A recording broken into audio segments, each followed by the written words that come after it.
வெற்றிலை வராகி தாயின் வெற்றி வாக்கு இது. என் தங்கமே, என் பாதம் உன் வீட்டில் நுழைய காத்திருக்கிறது. என் பாதம் தொட்டு நீ என்னை உள்ளே கூப்பிடு. நான் உனக்கு நல்லது செய்வதற்காக இந்த வெள்ளிக்கிழமையன்று உன் வீடு தேடி வந்திருக்கிறேன். உன் தொழிலில் நீ நஷ்டத்தை பொருட்படுத்தாதே. உனக்கு இதோ நான் உதவுகிறேன். என்னவெல்லாமோ செய்து பார்க்கிறேன், ஆனாலும் எல்லாமே தோல்வியில் முடிகிறது. இந்த தோல்வியின் பிடியிலிருந்து என்னால் மீண்டு வர முடியவில்லை. இப்படி நீ புலம்புகிற புலம்பலை பொறுக்க முடியாமல் இதோ நான் புறப்பட்டு வந்துவிட்டேன். இழந்து போனவற்றை பெறுவதற்கும் வாழ்வில் முன்னேறுவதற்கும் ஒரு ஆலோசனை சொல்லட்டுமா? உன்னை நீ தெரிந்து கொள். உன்னை பொறுத்தவரை இந்த உலகம் ஒரு கோமாளிகளின் கூடாரம். யாருக்காகவும் எதற்காகவும் விட்டு கொடுத்து தோல்வியை மட்டுமே பரிசாக பெறுவதற்காக நீ பிறக்கவில்லை. எல்லாவற்றையும் ஜெயிக்க பிறந்திருக்கின்றாய். கோடி கோடியாக கருவணுக்கள் உள்ள தாயின் கருமுட்டையை தனக்குரியதாக ஆக்கிக்கொள்ள களமிறங்கிய போது அனைத்தையும் தோற்கடித்து ஜெயித்தது நீ அல்லவா? உணர்வுகளும் உறுப்புகளும் உருவாகாத அந்த காலத்திலேயே கோடி பேர்களை ஜெயித்த நீ இப்போதோ இந்த நிலையிலா ஒரு சிலரிடம் தோற்கப் போகிறாய்? நிச்சயம் தோற்க மாட்டாய் என்பதை நீ புரிந்து கொள். நீ கோழை அல்ல, துரத்தும் வறுமையை ஒப்புக்கொள்வதற்கு. நீ பிறவியிலேயே மாவீரன். உனக்குள் நான் உன்னை வழி நடத்தப் போகிறேன். அப்படி இருக்க தோல்வி என்பது இனி உனக்கேது? வா, என் ஆலயத்திற்கு வந்து மனதார என்னிடம் பேசி என்னை உன்னோடு கூட்டிச் செல். உனக்காக உன் அன்னை நான் காத்திருக்கிறேன். சமீப காலமாக எதற்கெடுத்தாலும் மனக்குழப்பத்தில் வாழ்ந்து கொண்டு இருக்கிறாய். நிம்மதியில்லை, பயம் சூழ்ந்து கொண்டது. என்ன செய்வது, யாரால் இந்த நிலை என்றெல்லாம் திகைத்தபடி வாழ்க்கையை நகர்த்துகிற உனக்கு நன்மை செய்வதற்காக நான் பேசுகிறேன். உன்னை பிடிக்காதவர்களால் உனக்கு இந்த நிலை ஏற்பட்டுள்ளது என்பது உண்மைதான். உடனிருந்தே கழுத்தறுக்கும் சந்தர்ப்பவாதிகள் மத்தியில் நீ வாழ்ந்து கொண்டு இருக்கிறாய். இதனால் உனக்கு சங்கடங்கள் நேர்ந்தபடி இருக்கின்றன. மனசாட்சிக்கு பிடிக்காத விஷயங்களை பகிர்ந்து கொள்ள கட்டாயப்படுத்தப்படுகிறாய். எது உனக்கு பிடிக்காதோ அதில் தள்ளப்படுகிறாய். உன் கைகள் கட்டப்படுகிறது. பிறரது வாய் எதை முணுமுணுக்க வேண்டுமோ அதை உன் உதடுகளால் உச்சரிக்க வைக்கிறார்கள். இதனால் உனக்கு பிரச்சனைகள், மன இறுக்கம் வந்து போகிறது. தைரியமாக எதையும் உன்னால் செய்ய முடிந்தாலும் செய்ய விடமாட்டார்கள். உன்னால் சாதித்து காட்ட முடியும், ஆனால் சாதிக்க விடமாட்டார்கள். உன்னை சுற்றி இருக்கும் வாள்கள் பேசும். தலையாகி நீ வாளை போல தலையைத்தான் நாட்ட வேண்டியிருக்கும். இது காலத்தின் கட்டாயமல்ல, கயவர்களால் ஏற்படும் நிர்பந்தம். நிர்பந்தங்கள் உன்னை நெருக்குவதால் நிம்மதி உன்னை விட்டு விலகுகிறது. பல பல சிந்தனைகளும் வந்து போவதால் குழப்பமான சூழ்நிலையில் நீ இருக்கிறாய். அதற்கு முன் உன்னில் சிறிது மாற்றத்தை உருவாக்க உன் ஒத்துழைப்பு எனக்கு தேவை என் குழந்தையே. என்னுடைய குணங்கள் எனது தலைமைக்கான ஆதாரங்கள். இதை உன்னளவுக்கு நான் சுருக்கி காட்டுகிறேன். சுயத்தன்மையோடு இருக்க முயற்சி செய். அப்பொழுதுதான் எல்லா இடத்திலும் உன்னால் தலைமை பொறுப்பில் இருக்க முடியும். வாழ்க்கையில் தலைமை பண்பு என்பது மிகவும் அவசியம். பிரச்சனைகள் என்பது எப்போதும் தனித்து இருப்பவை கிடையாது. அது பாலில் வெண்ணெயைப் போல பதுங்கியே இருந்து கொண்டு இருக்கும். சமயம் வரும்போது நம்மை பாதிக்கவும் அது முயற்சி செய்யும். பயப்படாதே, உன்னோடு நான் இருந்து வழி நடத்தி உனக்கு தனி இடத்தை தருவேன். நீ தைரியமாக இரு என் குழந்தையே. உனக்காக யுத்த களத்தில் இறங்கி வேலை செய்ய நான் காத்திருக்கிறேன். எல்லாவற்றிற்கும் மேலாக உன்னோடு நான் இருக்கிறேன். உன் தலைமை வண்டிக்கு நான் தான் சாரத்தியம் செய்கிறேன் என்பதை நீ மறந்து விடாதே. தேவைப்படும்போது ஆலோசனை கூறி சரியான வழியில் உன்னை நான் வழி நடத்துவேன்.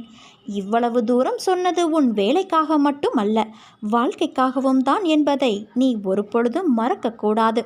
சில எண்ணங்கள் நிறைவேறவில்லை என்பதால் வாழ்க்கை முடிந்து விடாது. ஏதோ ஒரு காரணத்தால் உன்னை நான் காப்பாற்றியிருக்கிறேன் என்று மகிழ்ச்சி கொள் குழந்தையே. நான் உன்னை கவனித்துதான் வருகிறேன். ஏதோ பெரிதாக நடந்தது போல யோசித்து கொண்டு இருக்கிறாய். அப்படி என்ன நேர்ந்தது? நீ அதை சொல்ல தயங்கினாலும் நான் அறிவேன். தயவு செய்து தேவையில்லாமல் யோசித்து கொண்டு இருக்காதே. கவலைகளுக்கு இடம் தராதே. ஏற்றத்தாழ்வுகள் இல்லை என்றால் நீ வாழும் வாழ்க்கைக்கு ஒரு அர்த்தம் இருக்காது.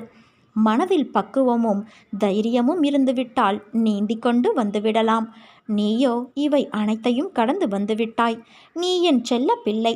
உன்னை கண்டிப்பதற்கு எனக்கு மட்டும்தான் உரிமை இருக்கிறது. நீ கவலைப்படாமல் இரு. என்னை தாண்டி என்னை மீறி எதுவும் உனக்கு நடக்க விடமாட்டேன். என் அனுமதியின்றி எவரும் உன்னை நெருங்க விடமாட்டேன்.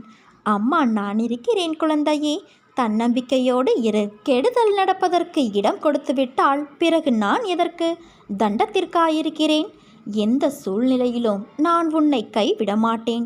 உன்னை வெறுத்து ஒதுக்கியவர் மத்தியில், உன்னை இழிவாக பேசியவர்கள் மத்தியில் நீ எல்லாம் எங்கே வளரப்போகிறாய் என்று அகங்காரத்தோடு பேசியவர்கள் மத்தியில், உன்னை வீழ்த்தி பார்க்க மந்திரத்தையும் தந்திரத்தையும் செயல்பட செய்தவர்கள் மத்தியில் உன்னை நான் தலை நிமிர்ந்து வாழ வைக்கப் போகிறேன்.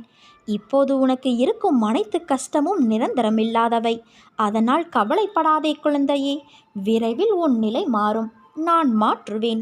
இந்த உலகில் என் பெயரை உச்சரிக்காத உள்ளங்களே இல்லை எனலாம். நான் உடனே அற்புதங்களை கொண்டு வருபவளல்ல. என் பார்வை உன் மீது எப்பொழுது பாய்கிறதோ அப்பொழுது உன் கஷ்டங்கள் எல்லாம் சூரியனை கண்ட பனி போல விலகிவிடும். உழன்று தவிப்பதுதான் மனித வாழ்க்கை என்பது எழுதப்படாத தீர்ப்பு. எந்த ஒரு தனி மனித வாழ்க்கையும் மிக செழுமையாக இருப்பதாக எண்ண முடியாது. அவரவருக்கு 1000 கஷ்டங்கள். பொருளாதாரத்தில் கோடிகளை பார்த்து கொண்டு இருக்கலாம். ஆனால் அவர் உடம்பில் டஜன் கணக்கில் நோய்களை சுமந்து கொண்டு இருப்பார். தன்னிறைவு பெற்ற மனிதனை தரணியிலே காண முடியாது. நிறைவு கொண்டவன் இறைவன் மட்டுமே. அந்த இறையை நாடி குறையை களைய முயல்பவனே மனிதன். என்னை கருணையோடு பாருங்கள் அம்மா, உங்களை நான் வந்து தரிசிக்கிறேன் என்று சொன்ன வாயால் எனக்கு ஏன் இவ்வளவு பெரிய சோதனை? என்னை காப்பாற்றவே மாட்டாயா என்று புலம்புவதும், எல்லாவற்றையும் பொறுத்துக்கொள், சகித்துக்கொள் என்கிறாய். தலைக்கு மேல் வெள்ளம் போகிறது. இனி எப்படி பொறுப்பது என கேட்கிறாய் குழந்தையே. எல்லாம் கடந்து போகும். கனவு போல மாறிவிடும். நீ மட்டும் தைரியத்தை இழந்து விடாதே. இதை நான் உனக்கு எத்தனையோ முறை சொல்லிவிட்டேன். ஒரு முறை அம்மா என்னை காப்பாற்றுவார் என்கிறாய். மறுமுறை என்னை காப்பாற்றுவார் யாரும் இல்லை என்கிறாய். பாஞ்சாலியின் கதையை நீ கேட்டிருப்பாயல்லவா? அவள் துச்சாதனனால் துகில் உரியப்பட்ட நிலையில் எதிரி என்ன வேண்டுமானாலும் செய்து கொள்ளட்டும், என்னை கண்ணன் காப்பான் என நம்பி 2 கைகளையும் உயர்த்தினாளே பாஞ்சாலி. அதுதான் சரணாகதி. நான் உன்னிடம் எதிர்பார்ப்பதும் இதுதான். வேறு யாருடைய தயவையும் எதிர்பார்க்காமல் என்னை மட்டும் நம்பியிருக்கிற நிலையை நீ உண்டாக்கி கொள்ள வேண்டும் என்றுதான் நான் காத்திருக்கிறேன். ஒன்று மட்டும் உனக்கு நினைவிருக்கட்டும். பேராசை என்பது எப்போதும் பளபளவென்றுதான் இருக்கும். ஆனால் அதுவே ஒரு மனிதனை குருடனாக்கிவிடும். பேராசை ஒரு மனிதனை தன் சொந்தங்கள், நண்பர்களிடமிருந்து நிரந்தரமாக பிரித்துவிடும். பேராசை நிறைந்த மனிதனுக்கு கண்ணில் படுவதெல்லாம் சுயநலமாக தெரியும். அடுத்தவன் வாழ்வது அவன் கர்ம வினைப்படி வாழ்கிறான். நாம் வாழ்வது நம் கர்ம வினைப்படி. அதனால் மற்றவர்களை பார்த்து பொறாமை, பேராசை கொள்ளாமல் வாழ முயற்சி செய். உன்னையும் மற்றவர்கள் மத்தியில் உன் அன்னையான நான் உயர்த்தி வாழ வைப்பேன். நீ நம்பிக்கையோடு இரு. நல்லதே நடக்கும். இது உன் வெற்றிலை வராகி என்னும் இந்த வெற்றி வராகியின் சத்திய வாக்கு.